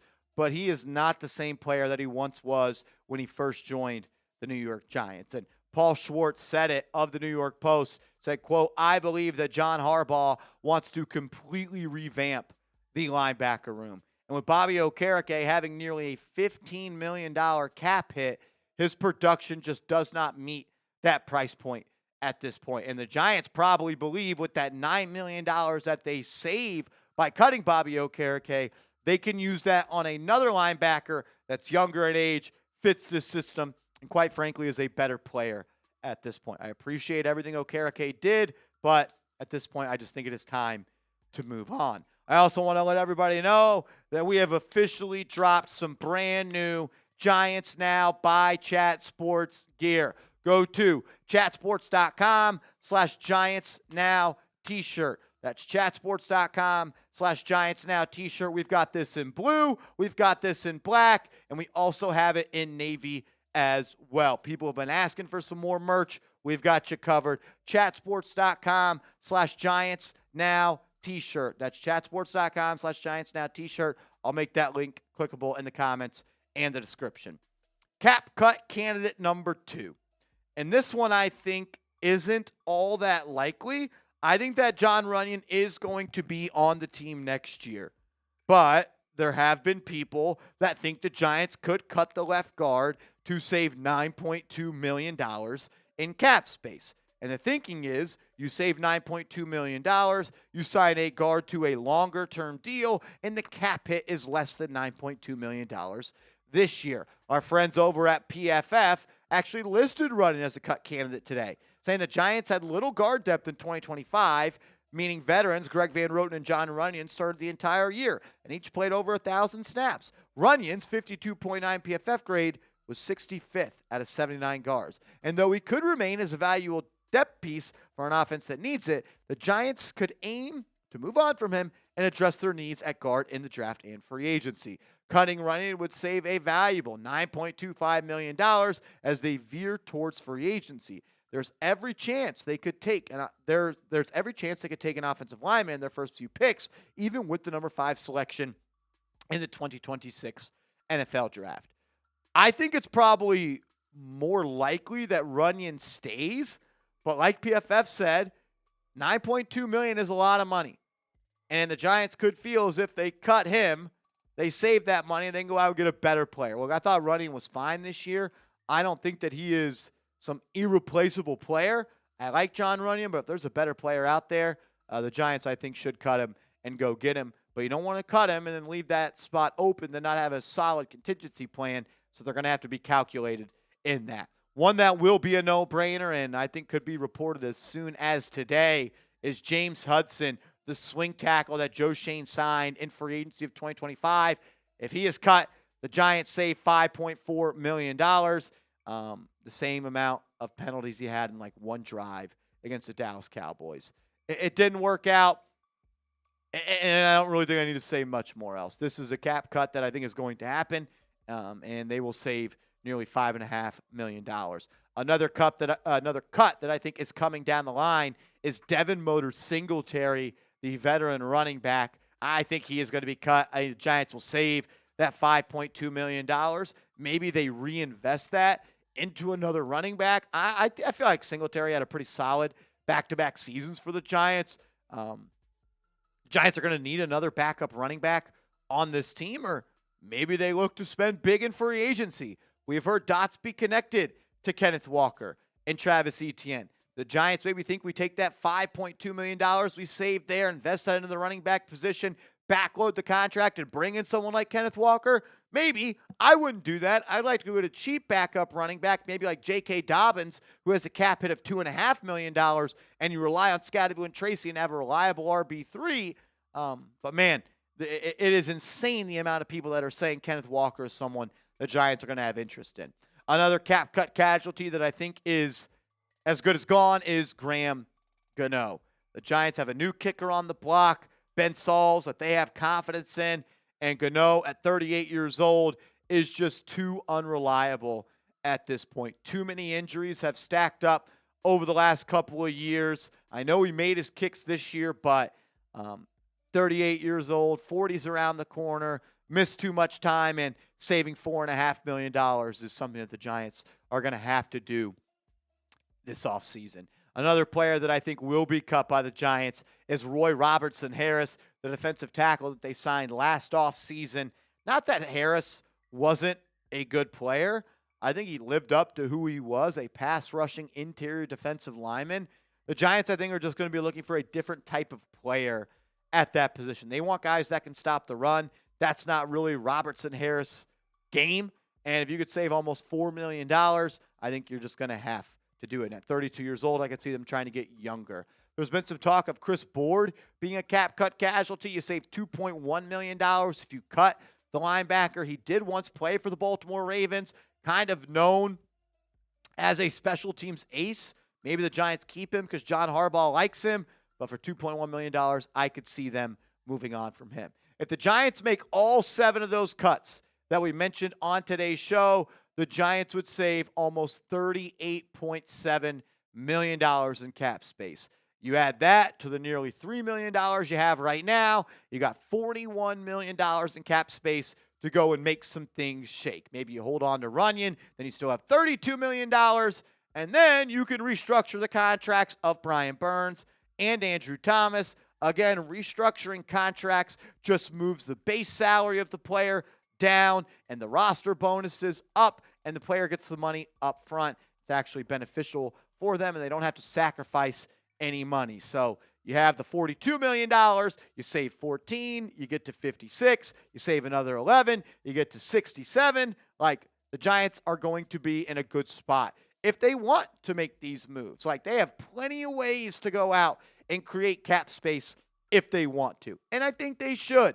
They have holes to fill, and all the players that we talked about outside of John Runyon, I think, are no-brainers. Runyon, not banging the table to go cut John Runyon, but if you feel like you can get a better player at that spot for the same amount of money, if not a little bit more, I think you go ahead and do it. We are less than 7 days away from NFL free agency being kicked off. It starts Monday.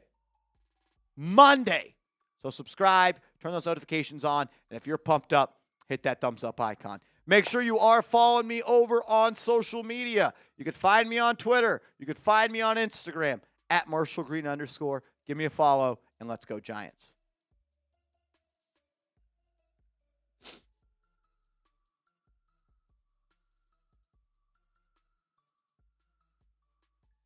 Let's go. Ready for a few of those guys to be off my football team, definitely. Yeah, I agree. Who's the tight end from Oregon? Kenyon Sadiq, good player. Marshall, can you tell me so I have hope the Giants can win at least? I think the Giants can win 7 games next year. I do think so. I think we talked about this. I don't know if it was the last live show or one of the videos. This is what the Vegas odds had the Giants win total at. It was 7.5, yeah. right? Yeah. 7.5 for next season. You think the Giants are going to win more than 7.5 games over that amount? Type O. You think they're going to win under 7.5 games? Type U.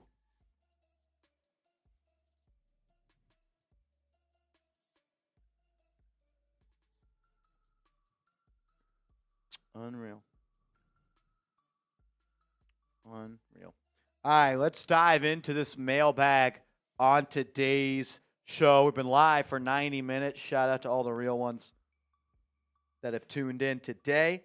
Major love to all of you.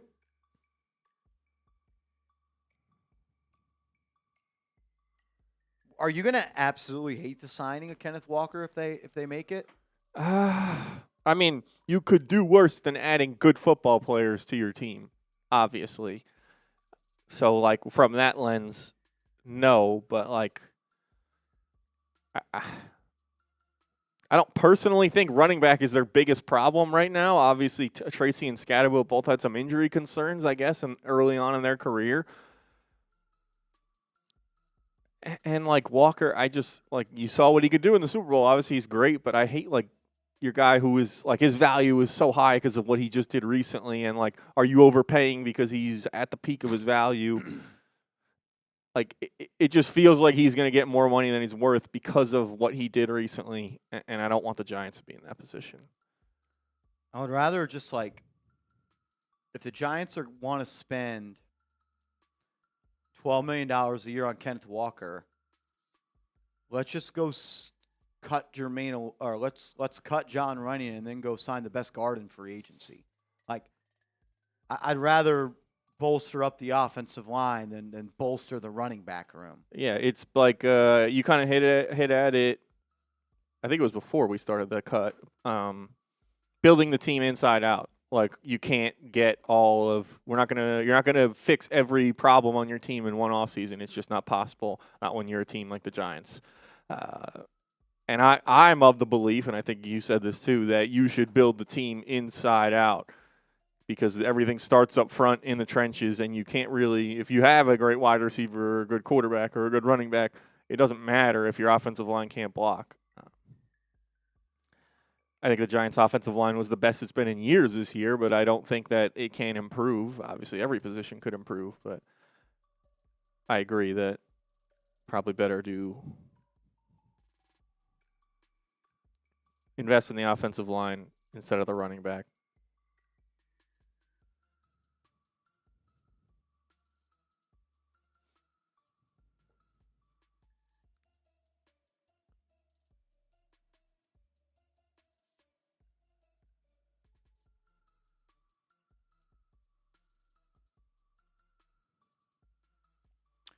All right, let's jump into a mailbag to close out today's show.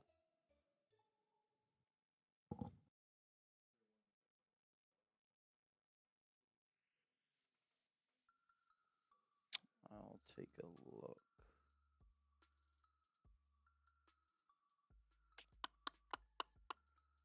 Tanish, what up, says I think the Giants are much more likely to draft Love over Cor'Dale Flott. It's hard. Yeah, I could see it. I could see it.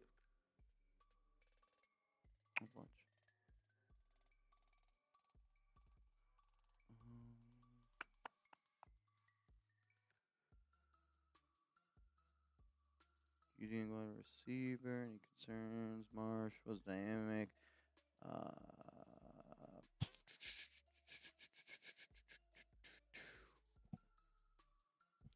Get your questions in. Hashtag Giants. Yeah, we could start with Tank Budweiser.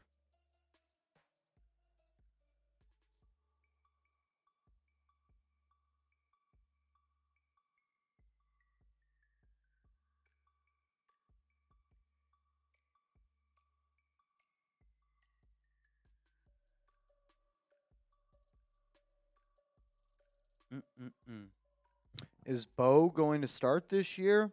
I'd be shocked. I'd be shocked.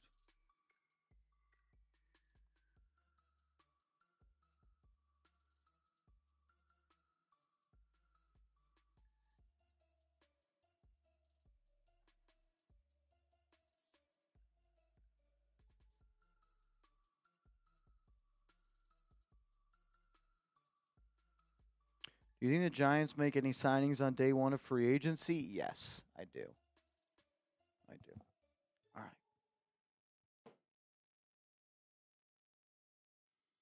You're watching Giants Now by Chat Sports. I am your host, Marshall Green, and we got a mailbag coming up on today's show. We went live on Monday, and we're going to be live again on Monday for NFL free agency. So make sure you are subscribed to the channel. And if you are, give me a real one down in the comments section. Let's start with a $100 super chat for my guy Tank Budweiser. Major salute to you, brother. If Sonny Styles and Caleb Downs are gone, do the Giants really take Jeremiah Love at number 5? I think that there is a legit shot that Jeremiah Love is the pick for the New York Giants at number 5 if a situation like this unfolds.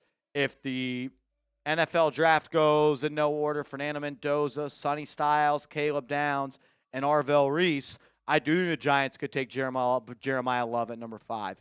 I think there could be a conversation going on of, do we want Jeremiah Love or do we want Cor'Dale Flott? Look, there's been a lot of smoke around Love and the New York Giants, just like there's been a lot of smoke around the Giants being interested in Kenneth Walker.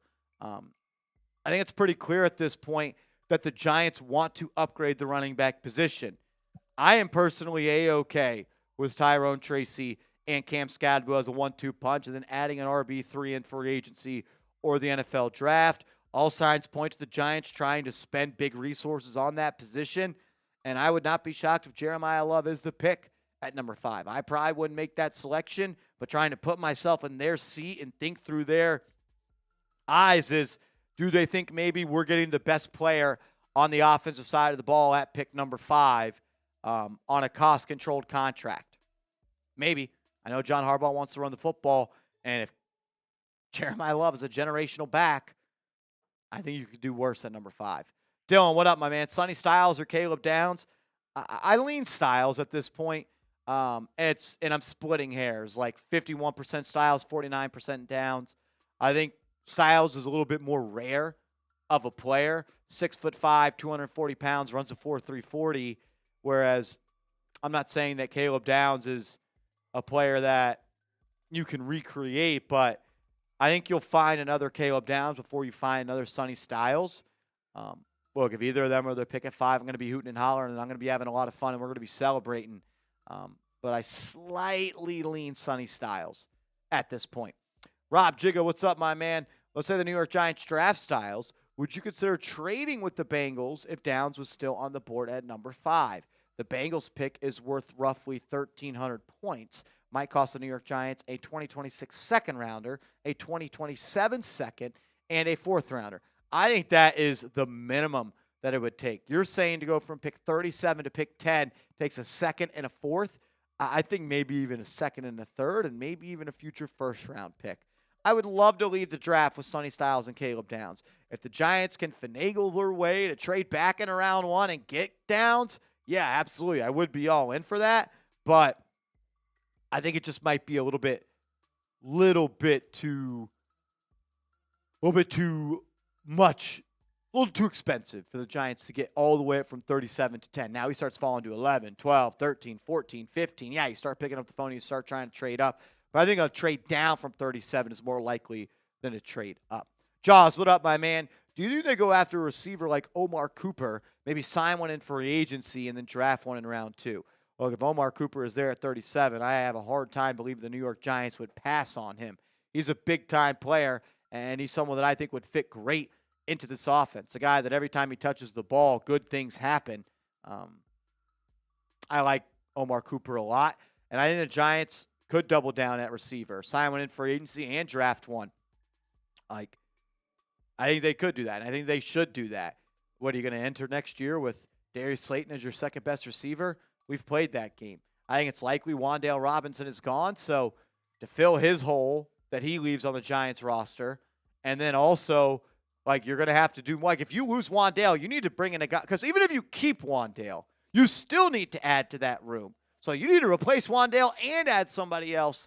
I think that could be a solid plan, no doubt about it. More questions coming up. First, though, I got to give a huge shout-out to today's sponsor, and that is GLD. Shout out to GLD for sponsoring today's show. They've got an awesome deal going on right now. When you go to GLD.com and you use that promo code CHAT, you're going to get 50% off your order today.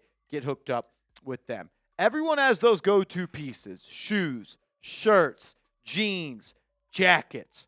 GLD is the spot to get that go-to jewelry. That's where GLD comes in. They make the kind of pieces that become part of your routine, not just something you save for special occasions or once in a while. Just clean, quality pieces that instantly make your fit look more fresh. Once you add a GLD chain to your rotation, you will never go back. This isn't the cheap stuff either. GLD only uses real gold. Every stone is meticulously hand set, and the production process is on a completely different level. You can see it, and you can feel it. Major shout out to GLD. They hooked me up with this awesome chain and this sweet New York Knicks pendant. They have deals with the NFL and NBA, so you can go get yourself a Knicks pendant or a New York Giants pendant as well. This is one of those pieces you put on once, and then it never comes off. They've got everything, too: chains, pendants, bracelets, and even a nice selection of watches. Work hard and change the game. For a limited time only, new customers are getting an insane deal. Use code CHAT at GLD.com and get 50% off. That's 50% off with code CHAT at GLD.com. after your purchase. They'll ask where you heard about them. Please support our show and tell them that Chat Sports sent you. I'll make sure all of that information is clickable down in the comments and the description of today's show. All right. Shout out to my guy, Big Trez, coming in with a $20 super chat multi-part question here. I like this. Pick a player for pick number 5. Wide receiver Tate, safety Downs, linebacker Styles, offensive lineman Maui Noah, or Fano. I'll order them like this. Downs, or Styles, Downs, Maui Noah, Tate, Fano.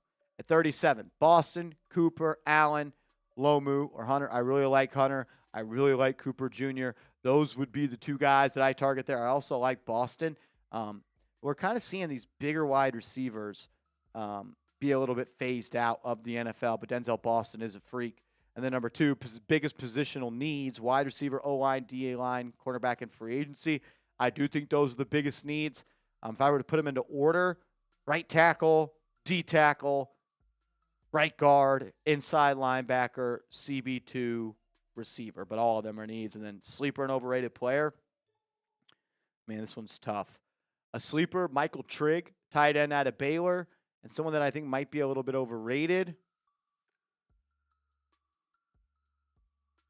Man, that's tough. I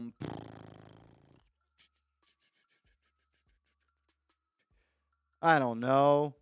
Like, he could be the pick at 5, but I don't see top 5 wide receiver tape when I watch Carnell Tate. Maybe I'll eat my words, and I hope I do if he's a Giant, but I just don't see it at number 5 right now. Fluffy, what up, man? Would love Kayvon for a 3rd and trade 37 and the 3rd to get in round 1. Thoughts? Look, if the Giants get a 3rd-round pick for Kayvon Thibodeau, I think that they 1,000% pull the trigger on that. If the Giants see a player in the 1st round slipping that they like a lot, I don't think that they will hold back on trading up. But I think the Giants are more likely to trade down from pick 37 than trade up at this point. But we still have a month and a half until we get to the NFL draft. Seth Gross, what up, my man? What was your take on $50 super chat? You're a legend, Seth. What's your take on the Joe Schoen dynamic with John Harbaugh? I think Joe Schoen knows this is John Harbaugh's football team. This is John Harbaugh's organization, and John Harbaugh is going to have the final say-so. I do think Joe Schoen settled into his presser. I think that was honestly the most conviction and confidence that I felt like I've heard him speak with in a while. And I think he is aware that, A, his job's not the same. B, he doesn't have the same power. And I think he knows that. And 31 other teams believe that John Harbaugh has final say-so and the most power with that team. So that's kind of where I'm at on that. Jonas Seabolt, who do you think are the biggest free agency targets for the Giants? I think that they would love to have Tyler Linderbaum on their football team. Are they going to go and spend big-time money on Linderbaum? $25 million. They're going to pay that to a center. I think that they would love to have a guy like Devin Lloyd. I think that he's the best off-ball linebacker in free agency, and he's someone that I would love to have on my team. Kenneth Walker is a name that we continuously hear brought up as being a connected piece to the Giants. Do they take a big swing at corner like Jamel Dean? Could that be someone that they're interested in? I think Leo Chanel, they'll have interest in. Do they want to swing big at wide receiver for a guy like Alec Pierce or Mike Evans? Other running backs to monitor, Travis Etienne, Rico Dowdle, Isaac Seumalo, the offensive guard from Pittsburgh, I think could be in play. DJ Reader, the defensive lineman from the Detroit Lions, could be someone. Jalen Watson, the outside corner from the Kansas City Chiefs. Don't sleep on Deebo Samuel. I think he could be in play. I think those are some of the biggest names. Maybe Rasheed Walker, and then the tackle from the Green Bay Packers, and then, of course, Jermaine Eluemunor. I know they want to bring him back. Michael Champlin, will they start? I do think the Giants are going to start using some void years this year. Do they go Philadelphia Eagles, Howie Roseman style? No, I don't think that they'll be that aggressive when it comes to void years, but they have Jackson Dart on a contract where he is cheaper now than he ever will be in the rest of his NFL career. You have a head coach who is 63 years old, and your general manager is entering year 5, and he has 22 wins to his name as the GM of this team, and that comes after winning 9 games in his first year with the Giants. You won, 4 games this year? 5 games this year? The Giants won 4. 4 games this year, 3 games last year, and then when you picked 6 overall, you won how many games? 4 games? We've won like 13 games in the last 3 years. I think Giants are going to be aggressive. I think void years will be a part of it, and finding a way to manipulate the salary cap to build out the best roster possible. I think that's something that they're absolutely going to do. Major shout out to all of you. If I did not get to your question, send me it on Twitter and on Instagram. My DMs are open. Send it to me, and I'll do my best to get back to you. Hit me up, and let's go Giants. Gaming 101, what up, my man? I think we should sign Elijah Vera Tucker and Wyatt Teller. I like Wyatt Teller. Does Wyatt Teller want to come be a Giant? Does he want to come play with that same offensive line coach? It was like a soft benching for Wyatt Teller a little bit last year. Elijah Vera Tucker, he's a stud, but he's had like 3 season-ending injuries up to this point. He's a really talented player, though. Yeah, I mean, both of those guys, interior linemen, in like the scenario that John Runyon does get released, that could be an even bigger need. Obviously, wondering whether or not Greg Van Roten will be back as a right guard, but obviously if they let go of Runyon, then guard becomes an even bigger priority. Those guys would be, I think, decent options, but yeah, I have those same concerns with both of those guys. Did we talk about D. Blends, Colby Young? No, David. Yeah. David. Okay. I told him I'll watch him. Cool. Then we are caught up on Super Chats.